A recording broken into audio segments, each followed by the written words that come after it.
Vagra police સ્ટેશનમાં નોંધાયેલ પ્રોહિબિશનના ગુનામાં વોન્ટેડ આરોપી 27 દિવસ ફરાર રહ્યા બાદ આખરે પોલીસ સ્ટેશન ખાતે હાજર થયો હતો. પોલીસે હાજર થયેલ આરોપીની અટક કરી જરૂરી કાર્યવાહી હાથ ધરી હતી.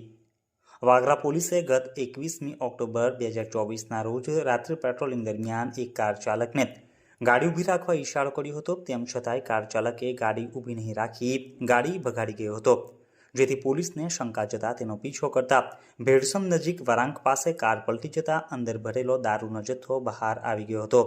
પોલીસે કાર ચાલક સાથે ₹12.4 લાખનો મુદ્દા માલ કબજે કરીને કાયદેસરની કાર્યવાહી હાથ ધરી હતી.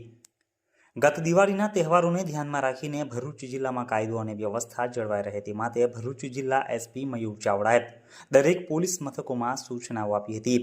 જે અનુસંધાને ગત 21મી ઓક્ટોબરના રોજ રાત્રિના વાગરા પોલીસ મથકના પોલીસ ઇન્સ્પેક્ટર પ્રદીપસિંહ વાઘેલાના માર્ગદર્શન હેઠળ પીએસઆઈ અનિતાબા જાડેજા અને તેમની ટીમ સાયખાજી આરડીસીમાં રાત્રિ દરમિયાન પેટ્રોલિંગમાં હાજર હતા.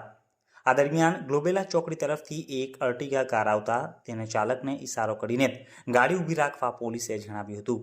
તેમ છતાંય કાર ચાલકે કાર ઊભી નહીં રાખી પૂરી ઝડપે ભેડસમ ગામ તરફ ભગાડી ગયો હતો, જેથી પોલીસને તેના ઉપર શંકા જતા ખાનગી ગાડીમાં ફિલ્મી ઢબે પીછો કર્યો હતો. આ સમયે અર્ટિગા કારના ચાલકે ભેડસમ ગામની નવી વસાહત પાસે આવેલા રોડના વરાંક પાસે કાર પલટી ખાઈ જતા રોડની બાજુના ખેતરમાં ઊંધી પડી ગઈ હતી.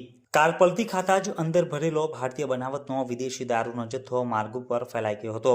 પોલીસે કાર ચાલકની અટકાયત કરી હતી.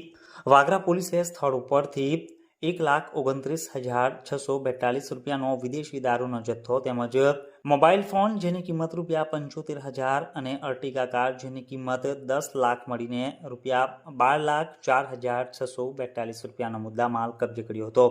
અને કાર ચાલકની પૂછપરછ દરમિયાન અજીમ બક્ષ તેમજ ફૈજલ મકા નામના બે ઇસમો પણ ગુનામાં સામેલ હોવાનું જણાવ્યું હતું, જેથી પોલીસે બંને ઇસમોને વોન્ટેડ જાહેર કરીને તેઓને પણ ઝડપી પાડવાના ચક્રો ગતિમાન કર્યા હતા.